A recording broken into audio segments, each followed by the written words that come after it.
Hi everyone! Magandang buhay! So ayan po, after ng aming church service sa Tandok Talugtog ng mga 11 AM ay ayan bigla po kami nagkayayaan sa Lawa sa may malapit lang po sa church na mag-picnic po doon at doon na rin po kami mag-lunch. At kami po ay may mga baon na kanya-kanyang ulam at kanin. So ayan mga kapatid, ang saya po tingnan no. Hindi po kailangan ng magastos para po magka-banding-banding po ang bawat isa. Pumunta lang po kami dyan sa Lawa at kami po ay kumain dyan. At yung iba nga po dyan ay medyo naligo pa. Meron kaming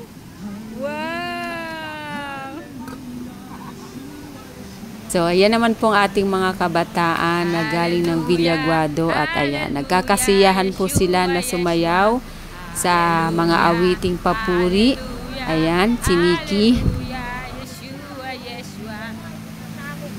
At ang sarap lang ng ganitong may paminsan-minsang banding mga kapatid.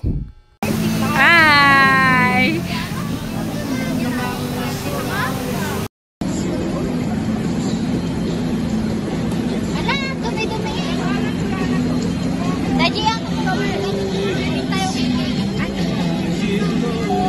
Bakal.